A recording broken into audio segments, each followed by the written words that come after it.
Alright guys, so as you know, we did not do the AEW Dynamite live stream as I was there for the show on Wednesday. It was a lot of fun to be there. I was also there as they did record the episode of Collision as well. I don't know if they, I can't remember if they did any in-ring promos for Collision. Actually, I think they did one. I think they did one or two. But I won't give away any spoilers at all. I will not do that. We will be watching and live streaming Collision on Saturday.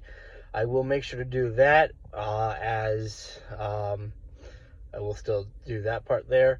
But it was a lot of fun being there, man. It definitely was, especially getting the VIP experience. I was, if you guys follow me on Instagram or TikTok, I've already made posts about it, but it was so cool to get there, early access. I got myself a Will Ospreay shirt. I got one of those Will Ospreay Bruv jerseys. I always wanted one, so I got one. And we got to meet some of the wrestlers as well. We got to meet the Dark Order. That was Evil Uno and Alex Reynolds. No John Silver there. I don't know if Silver just missed the show or if he's injured, whatever it may be. But then we got to meet with Jeff Jarrett and Saddam Singh. Jay Lethal and Karen Jarrett were there. The Dark Order, they were very passionate about their answers that they were given. I might have been me or someone else that had one of the questions. I gave a question to Dark Order, and I just asked them, what AEW means to them. I was thinking to myself about what type of question I would want to ask, any of the wrestlers, and they just said that AEW means a lot to the wrestling world because of the fact that it allows people to have more of an opportunity, and how I'm kind of blending in Jeff Jarrett's answer. Jeff Jarrett said how it's great that, there are so many different companies that get to, it's such a diverse amount of talent that get to work here in AEW. But Dark Order, they were like, how it's incredible that after they've put over like a decade of their time on the independent scene, and it was just about wrestling to wrestle, now they can actually really make a living off of it, and they do. And especially, just how much Evil Uno actually contributes to what he does backstage as well, too. Because, we don't really get to see enough of Dark Order, but, Evil Uno works as part of, like, the AEW Games community that they have on there. I'm sure it's not really something I pay too much attention to, but I know that that's got to be something that's important to AEW and for some members of the community, in the gaming community, I guess you could say. Yeah, they just said how great it is. Like it's the typical answers that you've heard about how great that AEW being around to allow people to have opportunities, and of course the schedule that AEW has, and oh god, it was something I was gonna say, but I had completely forgot. Yeah, I wanted to ask them that question because it was like real important, I felt, for them to be able to discuss just what AEW means to them. Personally, I really enjoyed the answer that they gave.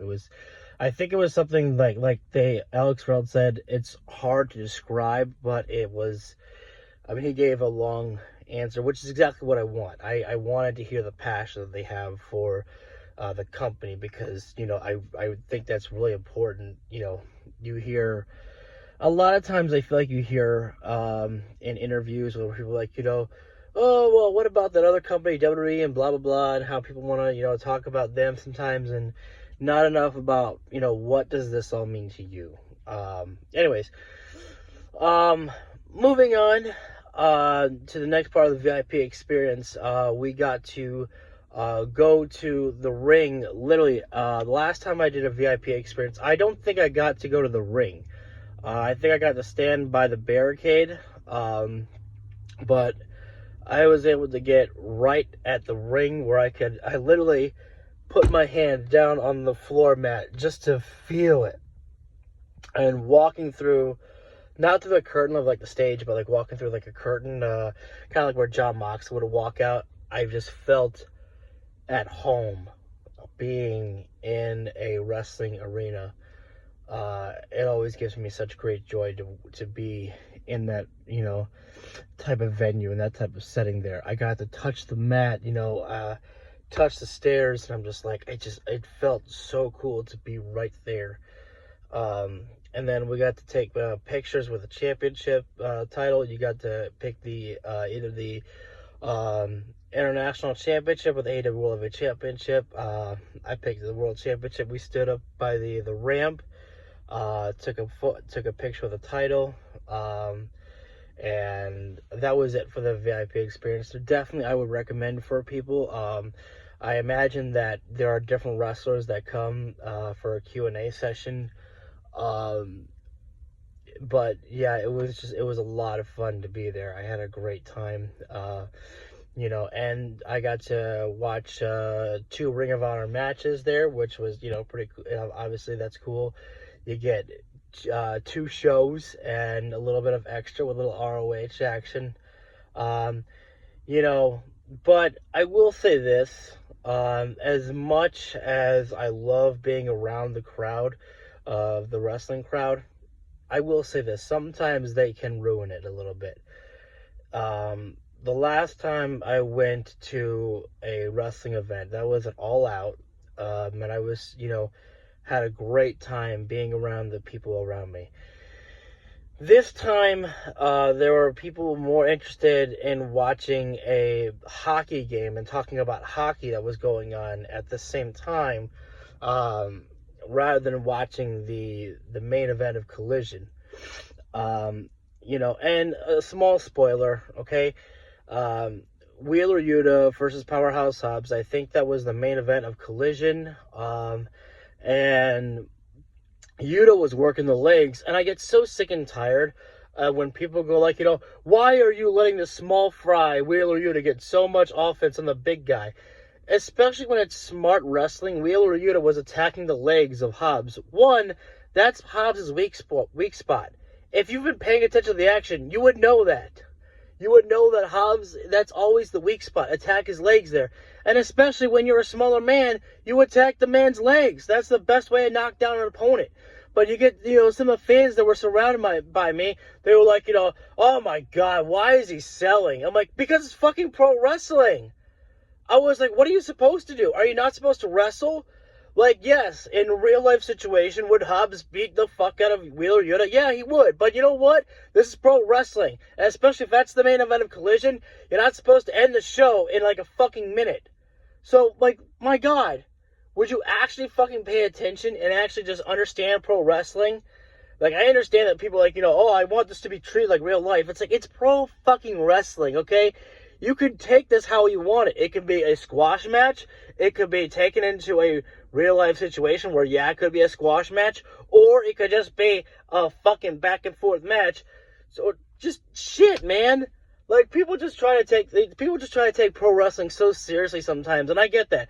Part of me wants my wrestling taken seriously. But part of me at the same time is also like, try not to take it too seriously. Have fun. It's pro fucking wrestling. And Tony Khan would come out sometimes, and listen, I've criticized, I don't think I've ever publicly criticized, but sometimes I don't like when Tony Khan goes like, this is the greatest night of professional wrestling! Like how he just like yells, like sometimes. I understand the excitement sometimes from Tony Khan, but it feels too much like a character in a way, and Tony was not, yelling at us. He was just talking. He came out after Dynamite, came out after Collision, I believe, and then came out at the end of the Ring of Honor match, just to thank us all for being here and to wish us a safe travel back home. And it was like on the third time that people around me were like, come on, Tony, get the fuck out of here. I'm like, why are you guys here? I literally, like the guys next to me were kind of cool, And then I just got pissed off when they like, after the second time, I think on Collision, they were like, man, Tony just like got that, cocaine booking or whatever. I'm like, what are you guys doing? Like, why are you acting like this? Why are you talking like the people on fucking social media do? Like cocaine con. And I'm just like, why are you here? Why are you here? It was after the third time when Tony Khan just came out just to thank us all, and it was like, go home, or like, end it, Tony, or whatever they were saying. And I was just like, I literally, as they were walking away, I literally just kind of said a little bit out loud, but not loud enough for them to hear it. But I was like, shut the fuck up. Because I was like fucking pissed. All Tony Khan was doing was just, thanking us for being here and, wishing us a safe travel back home. And it was done. It was done. For me, sometimes, like, I don't understand the people at wrestling events. Like, I only go to AEW events now, but I don't understand some of the people that are around me that just want to make jokes and, they just want to be like, I just don't get it. Maybe I'm the one who takes, this pro wrestling thing too seriously at times, but I'm there just to watch the action, have a little bit of fun. I'm there to chant. I'm there to interact, engage, and things like that. But, I just don't understand some people at any times. But I will say this. It was so great. I will say this one, okay? Megan Bayne was in action on Collision. And it was so great because I was practically right next to the barricade along the ramp side. And I don't know if this will be shown on TV or not. But when Megan Bayne was walking up the ramp, I literally was bowing down to her, and she pointed out to me, and she, like, nodded her head right there. That was so cool because, as you guys know, Megan Bayne is one of my favorite women's wrestlers right now in professional wrestling. I just love her intensity. I just love her. And as much as I was harping on just a moment ago about the whole AEW crowd, not that crowd, but the people around me, I still had a great time.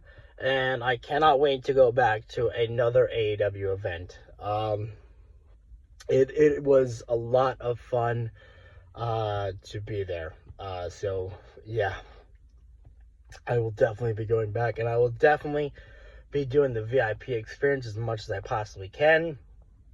And I would strongly recommend it for anybody out there as well, too. Worth every penny. I would definitely say it's worth every penny. So, thank you guys. I don't know why I said thank you, but it felt like the best way to end the video.